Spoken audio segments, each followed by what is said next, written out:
क्या वो हर तरीके से जायज और सही है? हर तरीके से मतलब एक तो उन लोगों से सीधा बदला लेना जो ऐसे हमलों और ऐसी हरकतों के लिए जिम्मेदार हैं। दूसरा, अंतर्राष्ट्रीय स्तर पर कूटनीति के जरिए उन लोगों को बेनकाब करना जो इसको अपना रास्ता बना चुके हैं। हम क्या कर रहे हैं, हमें क्या करना चाहिए, उन लोगों से समझते हैं जो इस फील्ड के एक्सपर्ट हैं। सुरेश गोयल, फॉर्मर एम्बेसडर, हमारे साथ पूर्व राजनयिक के तौर पर इस वक्त जुड़ गए हैं। मेजर जनरल रिटायर्ड अनुज माथुर, डिफेंस एक्सपर्ट के तौर पर जुड़ गए हैं, बहुत स्वागत है आप दोनों का। विनोद शुक्ला, विदेश मामलों के जानकार के तौर पर मेरे साथ जुड़ गए, बहुत स्वागत है आपका। और संजीव उनियाल मेरे साथ इस वक्त जुड़ने वाले हैं थोड़ी देर में, जो कि राजनीतिक विश्लेषक के तौर पर अपनी बात सामने रखेंगे। मैं सबसे पहले सुरेश गोयल, फॉर्मर एम्बेसडर, आपका रुख कर लेता हूं। आपने डिप्लोमेसी को बहुत नजदीक से देखा है। भारत ने ऑपरेशन सिंदूर के बाद डिप्लोमेटिक एफर्ट बहुत तेज कर दिए हैं।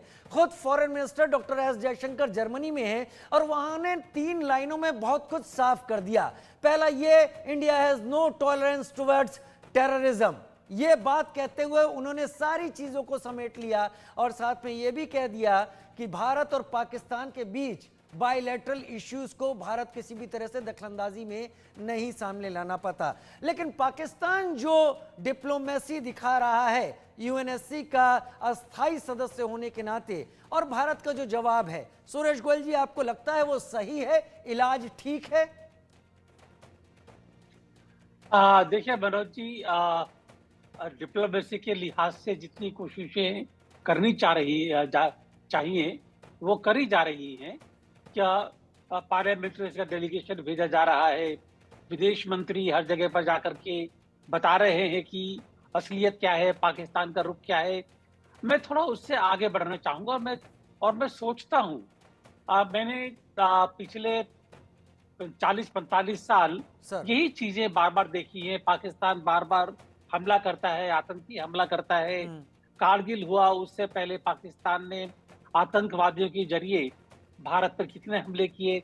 1991 से 1995 तक जो पाकिस्तान ने जितने आतंकवादी जम्मू कश्मीर में भेजे हमें मालूम है, और हम यूएन में बार बार बोलते रहे। 2 चीजें मैं यहाँ पर आपके सामने रखना चाहूंगा।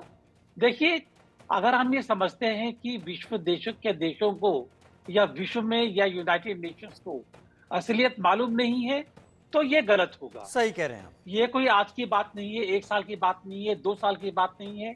पिछले 50 साल से पाकिस्तान यही हरकतें बार बार करता आ रहा है, और सबको मालूम है कि पाकिस्तान का भारत के प्रति क्या रवैया है, और पाकिस्तान आतंकवाद को किस तरह से एक स्टेट पॉलिसी के तौर पर काम लेता रहा है। ओसामा बिन लादेन कोई खाली हमारे लिए नहीं था, अल कायदा खाली हमारे लिए नहीं था। ओसामा बिन लादेन अमेरिका का अपराधी था। अमेरिका ने ओसामा बिन लादेन को पाकिस्तान में पकड़ा है। तो ऐसा नहीं है कि मालूम नहीं है, सबको मालूम है। लेकिन सबको मालूम होने के बावजूद, अगर भारत के बोलने के बावजूद वो कोई कदम नहीं उठाते हैं, तो ये बोलना जरूरी है कि विश्व के सारे देश, यूनाइटेड नेशंस, अब टाइम आ गया है कि वो ये चूज करे, वो ये देखें कि अगर एक देश आतंकवाद को काम में ला करके बार बार जो पूरा विश्व का तंत्र है, एक इंटरनेशनल ऑर्डर को खत्म कर रहा है, ये पाकिस्तान को बोले बार बार और उसको आइसोलेट करे और तो कहे कि जब तक तुम अपना रवैया नहीं सुधारोगे, तुम्हारा हुक्का पानी बंद, यू आर ऑस्ट्रेसाइज्ड, चाहे यूनाइटेड नेशंस हो चाहे बाकी देश हो। लेकिन दिक्कत यही है कि रियल पावर पॉलिटिक्स के चक्कर में जो देश देख रहे हैं कि असली अपराधी कौन है, वो भी उसको बोलने से डरते हैं या बोलने से परे हट जाते हैं। ये क्या तुक है कि पाकिस्तान आतंकवादी हमले भारत में करता है, और ट्रंप बोलते हैं कि बोथ पाकिस्तान के और भारत के दोनों ही लीडर्स मेरे मित्र हैं, दोनों ही ग्रेट कंट्रीज हैं। अरे कहां से पाकिस्तान ग्रेट कंट्रीज है जो कि इनोसेंट सिविलियंस को धर्म पूछ करके मार रहा है कि तुम हिंदू हो या मुसलमान हो? कहां से वो ग्रेट कंट्री है? तो मेरा ख्याल है टाइम आ गया है कि जो विश्व तंत्र है वो देखे कि असली अपराधी कौन है और उस अपराधी को सजा देने का काम करे, और यही हमारा कूटनीति का डायरेक्शन होना चाहिए। जी। यही हमारा कूटनीति या डिप्लोमेसी का डायरेक्शन होना चाहिए कि अब चीजों को घुमा फिरा कर एड्रेस करने की जगह सीधे पिन पॉइंट जीरो इन करके एड्रेस करना होगा। ये इश्यू है, ये सवाल है, इससे इधर उधर की बात नहीं होगी, केवल इसी की होगी। क्योंकि एक बार विदेश मंत्री डॉक्टर एस जयशंकर ने कहा था कि वेस्ट के साथ दिक्कत यह है कि वेस्ट की प्रॉब्लम वो दुनिया की प्रॉब्लम मानता है, लेकिन भारत या दुनिया की प्रॉब्लम को अपनी प्रॉब्लम नहीं मानता, और इसके चलते मुद्दे यूं ही रह जाते हैं, यूं ही रखे रह जाते हैं। मेजर जनरल रिटायर्ड अनुज माथुर, अब मैं आपके पास आना चाहूंगा। पाकिस्तान एक बार फिर से, मेजर जनरल अनुज माथुर, प्रॉक्सी या जिन्हें वो नॉन स्टेट एक्टर कहता आया है, हालांकि अब उसके मुंह से ये लफ्ज निकलना बंद हो गया है, उसी के सहारे दिखाई पड़ता है। क्या इलाज हो पाएगा पाकिस्तान का, या फिर भारत को ऐसे पड़ोसी को सहना ही भारत की नियति है? राजीव, देखिए, आपको मैं एक बात बिल्कुल साफ स्पष्ट कर दूं। पाकिस्तान का इलाज अब पाकिस्तान की आवाम करेगी, ये आप मान के चलें। और ये पाकिस्तान की आवाम ने पाकिस्तान का इलाज करना शुरू कर दिया है। पाकिस्तान ने न केवल पूरी दुनिया को मुगालते में रखा है, अपनी खुद की आवाम को धोखे में रखा है। उन्होंने हमेशा कैसे उन्होंने ये हर बार प्रयास किया है कि आवाम इस धोखे में रहे कि आर्मी उनकी दुनिया की बेस्ट आर्मी है और उनकी आर्मी सर्वश्रेष्ठ है, उनकी आर्मी उनको इकट्ठा रख सकती है और उनकी आर्मी उनको कश्मीर दिला सकती है। ये जो गलतफहमी थी, ये उन्होंने बहुत मेहनत करके सालों से ये गलतफहमी उनको बता रखी थी। इसीलिए वो हमेशा क्लेम करते हैं कि 47-48 भी हम जीते, 65 भी हम जीते, 71 भी हम जीते और 99 तो जीते ही जीते, ताकि उनको ये उनका विश्वास, अब उस आवाम ने इसको अच्छे से देख लिया है। आप देखेंगे हमारे आपके जीवन काल में पाकिस्तान नाम की चीज बचेगी नहीं इस मैप के ऊपर, ग्लोब के ऊपर, ये याद रखेगा। दूसरी बात, जहां तक डिप्लोमेटिक ऑफेंसिव का सवाल है, देखिए मैं आपको एक बात साफ बता देता हूं कि जो जो इंस्ट्रूमेंट्स होते हैं कंट्रीज के बीच में बातचीत करने के या डीलिंग करने के, वो 3-4 इंस्ट्रूमेंट्स मेजर हुआ करते हैं। इकोनॉमिक प्रोपेगेंडा या इंफॉर्मेशन वॉरफेयर, कह लीजिए व्हाट यू कॉल इट, और फाइनली अगर जरूरत पड़े तो आप काइनेटिक मींस का प्रयोग कर सकते हैं। भारतवर्ष ने बिल्कुल सही प्रकार से इकोनॉमिक ऑफेंसिव उनके ऊपर शुरू किया था, और हमको सब पता है कि इंडस वाटर ट्रीटी से लेकर के और ट्रेड बंद करने तक और पोर्ट्स बंद करने तक और एयरपोर्ट्स बंद करने तक, एयर स्पेस बंद करने तक, सब कुछ हमने किया। फिर हमने डिप्लोमेटिक ऑफेंसिव, हमने उनको सही बताना शुरू किया, पूरी दुनिया को बताया कि पाकिस्तान ने क्या किया है। मैं बता रहा हूं आपको, देखिए दुनिया को इससे पता पड़ना चाहिए कि पाकिस्तान दुनिया का सबसे दुर्दांत आतंकवादी कौन था, ओसामा बिन लादेन। दो चीजें, ओसामा बिन लादेन कहां पाया गया? पाकिस्तान में। एक वो नहीं उतनी इंपॉर्टेंट है जितना इंपॉर्टेंट ये है कि जो लश्कर तैयबा का मरकज मुरीद के में बना हुआ है, उसको बनाने के लिए ओसामा बिन लादेन ने उस समय, आज से 30 साल पहले, 1 करोड़ रुपए कंट्रीब्यूट किए थे। सर, बड़ी खबर का रुख कर रहा हूँ, बड़ी केवल खबर आ रही, मैं आता हूँ आपके पास। पाकिस्तान में वहां के राष्ट्रपति की बेटी के काफिले पर हमला हुआ है। नहर परियोजना से नाराज भीड़ ने लाठियां चलाई हैं, भीड़ ने काफिले की गाड़ियों पर डंडों से हमला किया। हमले में काफिले की कई गाड़ियों के शीशे टूट गए। भीड़ ने 4 दिन पहले एक मंत्री का घर जलाया था। सिंध से खबर आई थी, ये सिंध में हुआ है। कराची से नवाब शाह जाते वक्त आसिफा के काफिले पर हमला हुआ है। पाकिस्तानी राष्ट्रपति आसिफ अली जरदारी की बेटी है आसिफा, उसके काफिले पर हमला हुआ है। दरअसल सिंधु नदी के जरिए एक नहर को आगे बनाने और उसमें पानी डालने को लेकर, और सिंध के लोगों का कहना है कि ये पानी पंजाब के इस्तेमाल के लिए है, लिहाजा ये सब कुछ हो रहा है। मैं अजय का रुख कर लेता हूं। अजय, बड़ी खबर है वाकई पाकिस्तान से इस वक्त आ रही है, डिटेल से बताएं, जरा विस्तार में बताएं।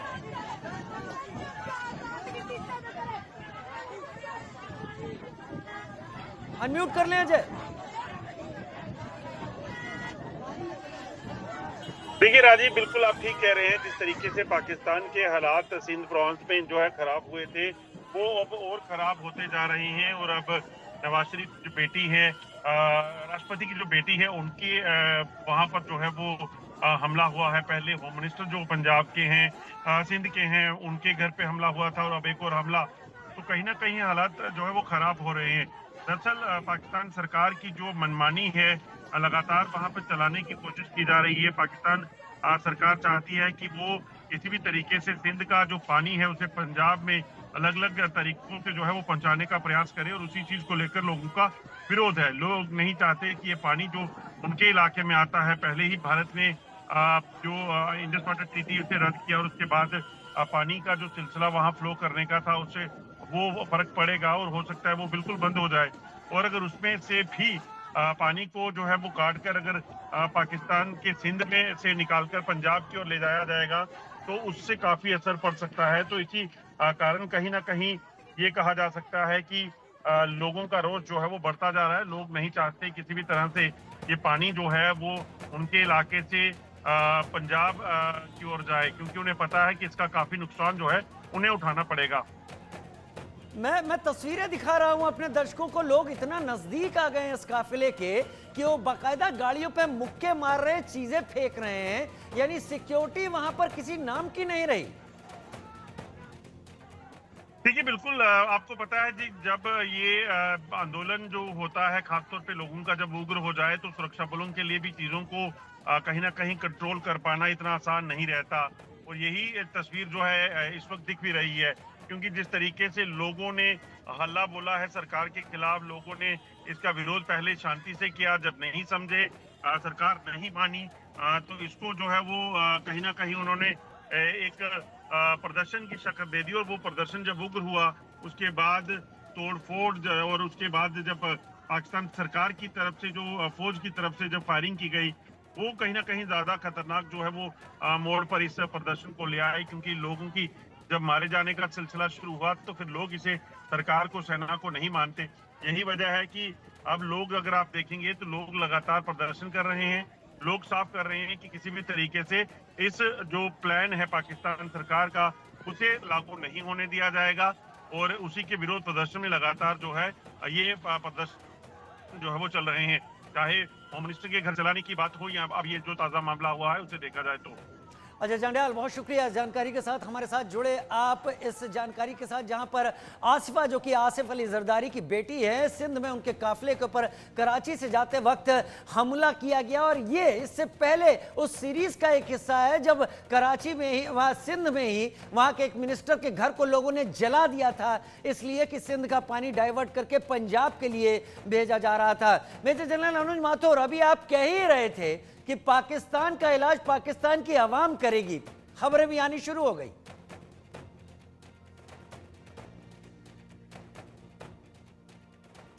अनम्यूट करते सर। सॉरी राजीव जी। हाँ राजीव, मैं इसीलिए यही कह रहा था आपको थोड़ी देर पहले, और वो हो रहा है, और ये अभी नहीं, ये कुछ दिन पहले के 2 साल से शुरू हुआ है ये किस्सा। जब पहली बार, क्योंकि देखिए कोर कमांडर एक बड़ी चीज होती है, पाकिस्तान की सेना के एक जवान को आपको हाथ नहीं लगा सकते, और ऐसे समय में उस भीड़ ने, जो कि इमरान खान की तरफ से प्रोटेस्ट कर रही थी, कोर कमांडर के घर पे हमला किया था, से इनको अकल आनी चाहिए थी, शुरू हो गया था। अब आप ये देखेंगे। दूसरी बात मैं आपको ये बताता हूं कि वाकई आप देखिए कि जिस प्रकार का पंजाबी सुन्नी माइंडसेट पूरे पाकिस्तान की सेना, पाकिस्तान की अदर बेल्टेड फोर्सेस, उनके एस्टेब्लिशमेंट में, उनकी गवर्नमेंट में पूरी तरह से छाया हुआ है, और इन लोगों ने बाकी 4-5 सूबों को बिल्कुल नेग्लेक्ट किया है। दोयम दर्जे का ट्रीटमेंट उनको दिया गया है, चाहे वो गिलगित बाल्टिस्तान हो, चाहे पीओजे के हो, खैबर पख्तूनख्वा हो, बलोचिस्तान हो या सिंध हो, वो वहां पर सिर्फ पाकिस्तानी माइंडसेट और पंजाबी माइंडसेट चलता है, और उसकी वजह से बाकी सब लोग ठगा हुआ महसूस करते हैं। और ये अब उनको साफ पता पड़ना शुरू हो गया है, जिस प्रकार से ये हमले ऐसे, और ये कौन है? ये लोग वो नहीं है कि जो भीड़ आपने इकट्ठी कर ली है, ये लॉयर्स हैं, स्टूडेंट्स हैं, पॉलिटिकल पार्टीज हैं, सिविल सोसाइटी ग्रुप्स हैं, पढ़े लिखे लोग हैं, डॉक्टर्स हैं, सब लोग इसमें मिले हुए हैं। ये एक, क्योंकि देखिए जो सिंध प्रांत है वो 40% वहां पर पानी की कमी है, 40%, और 40% पानी की कमी होने के बाद अगर आप सिंधु रिवर का पानी 6 कनाल के जरिए चोलिस्तान में, जो कि सदर्न पंजाब है, वहां डाइवर्ट कर दोगे तो ये परसेंटेज जो कमी है 60% से ऊपर चली जाएगी, सिंध के लोग प्यासे मर जाएंगे। ये बात उनको समझ में आ रही है, लेकिन ये चीज पाकिस्तान के जो हुक्मरान हैं वो नहीं समझते हैं, क्योंकि वो भी उसी पंजाबी माइंडसेट से ग्रसित है, जिससे उनकी सेना ग्रसित है, जिससे उनकी पुलिस ग्रसित है, और सब लोग हैं। तो ये राजीव, मेरा मानना है कि इस बात को अब एक बलोचिस्तानी, एक सिंधी एक पख्तून, एक पीओजेके का बाशिंदा, वो सब समझ चुके हैं। एक और उदाहरण देता हूं मैं पीओजेके का।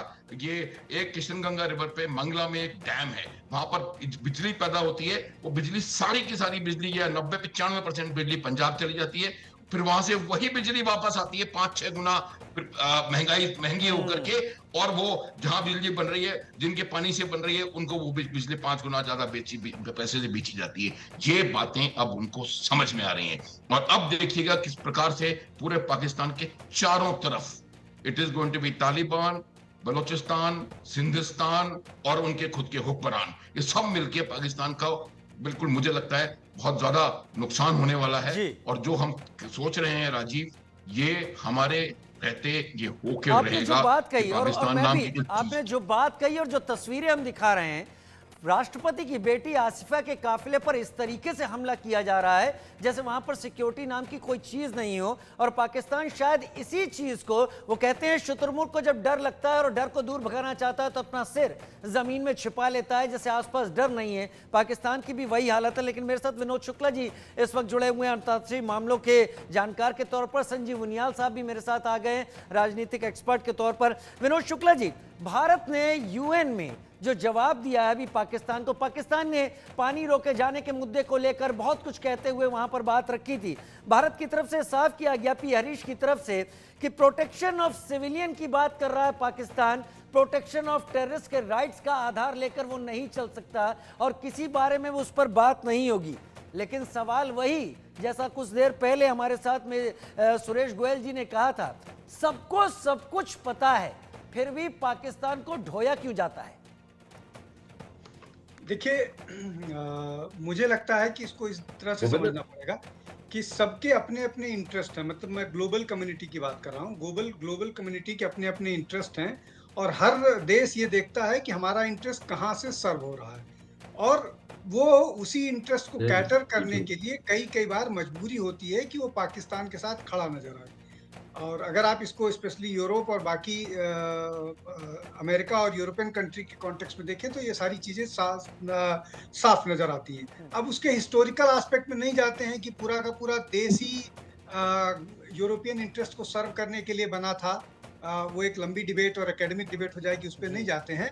लेकिन जो बात यूएन में कही गई या जो बात हम लगातार पिछले 50-60 साल से कह रहे हैं, उसकी सच्चाई यही है कि जो ह्यूमन वैल्यू या सिविलाइजेशनल वैल्यू लागू होते हैं बाकी देशों पर या नहीं लागू होते हैं, ये टेररिस्ट को शरण देते हैं। इनके यहाँ टेररिस्ट अभी भी 3 डिजिग्नेटेड टेररिस्ट जो जिनकी हम बात करते हैं वो इनके यहाँ शरण लिए हुए हैं, चाहे वो जिनकी भी बात करें, हाफिज सईद, मसूद अजहर, जकीउर रहमान लखवी, ये है ना? जी बिल्कुल। तो वो सारे हैं। उसामा के इनके यहाँ मारे जाने की बात है, एक और इस तरह के हैं। तो ये उस तरह का इंटरेस्ट है। लेकिन इसमें एक बदलाव जो हम अभी देख रहे हैं और जो पहले होना चाहिए था लेकिन करे, आप अपनी लड़ाई दूसरों के भरोसे नहीं लड़ सकते हैं। और भारत ने वो सीख लिया है कि हमको किसी का भरोसा नहीं है, हम अपनी लड़ाई खुद लड़ेंगे, लेकिन हम आपको इनकी असलियत बता देंगे।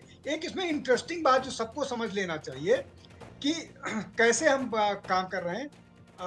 जो भारत के विदेश मंत्री हैं वो अकेले 2-3 देशों की यात्रा कर रहे हैं, बाकी एक ग्रुप गया हुआ है। तो भारत के विदेश मंत्री कौन 3 देश जा रहे हैं? जर्मनी, नीदरलैंड्स और डेनमार्क, ये 3 देश जा रहे हैं। ये 3 देश क्यों जा रहे हैं? ये तीनों डिफिकल्ट नेशंस हैं। डिफिकल्ट इस सेंस में कि ये पाकिस्तान को आर्म और एम्युनिशन सप्लाई करने वाले बड़े देश हैं। भारत इनको भी जाकर के बता रहा है कि आप जो है पाकिस्तान को अगर आर्म एंड एम्युनिशन सप्लाई करते हैं तो ये पूरा का पूरा ये कहना कि ये ह्यूमन राइट्स की बात या सिविल राइट्स की बात, ये बेमानी हो जाता है। और आप इसको ग्लोबल थ्रेट के रूप में कर रहे हैं। तो विदेश मंत्री वहां गए, ये हम इनको ग्लोबली एक्सपोज करेंगे, लेकिन तैयारी हमको अपने स्तर पर करनी पड़ेगी, बावजूद इसके कि हम पिछली लड़ाइयों में किसी दूसरे का मुंह देखते रहे। इस बार हमने बिना किसी दूसरे देश पर भरोसा किए अपनी लड़ाई अपने बदौलत लड़ी, और पिछली लड़ाइयों की या पिछले जो अटैक्स या जो वॉर हुए हैं, अगर उससे कंपैरिजन करें तो हम बेहतर इमर्ज किए हैं, हम बहुत बेहतर लड़ाई लड़े हैं। और ये जो नुकसान हम इस बार कर पाए हैं, जो पाकिस्तान को बता पाए हैं, वो बेहतर ढंग से बताने की कोशिश की जा रही है। पूरे विश्व को इस मामले में बता देना है और हमको अपनी तैयारी रखनी है। मुझे लग रहा है ये उसी दिशा में, उसी तरह से किया है। और जो आप कह रहे हैं कि इनसे कोई हम उम्मीद करें, इनसे उम्मीद आपको नहीं करनी चाहिए, इसलिए कि आप ट्रंप का ही हाल देख लीजिए। जिस तरह से वो अपने स्टेटमेंट्स बदल रहे हैं, वो उससे ज़्यादा डिप्लोमेटिक फेल्योर किस यूएस जैसे देश का नहीं हो सकता है, या किसी राष्ट्रपति के तरफ से इस तरह की बात नहीं आ सकती है कि वो आज कुछ बोल रहा है, कल कुछ बोल रहा है, परसों कुछ बोल रहा है। और इससे ज़्यादा खराब बात और क्या हो सकती है कि पाकिस्तान एक बड़ा रिसोर्सफुल और किस तरह के देश जिस तरह की तारीफ करे, ये सारी चीज़ें सिर्फ इनको काउंटर करने के लिए मुझे लग रहा है ये सारा कुछ किया जाना चाहिए, लेकिन ये लड़ाई हमको खुद लड़नी होगी। जी, ये लड़ाई खुद लड़नी होगी, जैसी बात इस वक्त कह रहे हैं विनोद शुक्ला जी। संजीव उनियाल जी, बहुत सारी बातें निकल कर आने लगी हैं। मैं अभी बलूचिस्तान के 2 सीनियर जर्नलिस्ट से बात कर रहा था कुछ दिन पहले ही, और उसमें से एक जर्नलिस्ट ने विद रिगार्ड मुझसे कहा कि आप लोगों को एक बात तो अब सीखनी होगी बदलते समय में। आप लोगों को बलूचिस्तान की हैसियत, बलूचिस्तान की जगह, पाकिस्तान के हिस्से बलूचिस्तान की जगह पाक ऑक्युपाइड बलूचिस्तान कहना सीखने से शुरू करनी होगी। क्या ऐसा कहना उस बलोच एक्टिविस्ट का गलत था? और दूसरा, क्या अब जो बातें सामने आने लगी हैं कि पाकिस्तान एज कलेक्टिवली एक स्टेट के तौर पर अब उसका मौजूद रहना ठीक नहीं है, वो अपने फ्रैगमेंट्स में सामने रहे, वो ज्यादा बेहतर होगा दक्षिण एशिया या एशिया के इस हिस्से से? देखिए, 2-3 बातें हैं इसमें। पहले तो क्लैरिटी से अपने दुश्मन को पहचानना, हमारा दुश्मन कौन है। पहले की जो भी सरकारें रही हो, पहले की जो भी सल्तनत रही हो भारत में, उन्होंने अपने दुश्मन को नहीं पहचाना। हमें ये बात स्वीकार कर लेनी चाहिए। बहुत अच्छे स्तर के आपके पैनलिस्ट यहां पर मौजूद हैं। हमने अपने दुश्मन को कभी नहीं पहचाना, परंतु जब पहचान लिया एक बार, उस पहचान के बाद किस तरह से उसके चारों तरफ हर तरह से उस पे अटैक हो सकता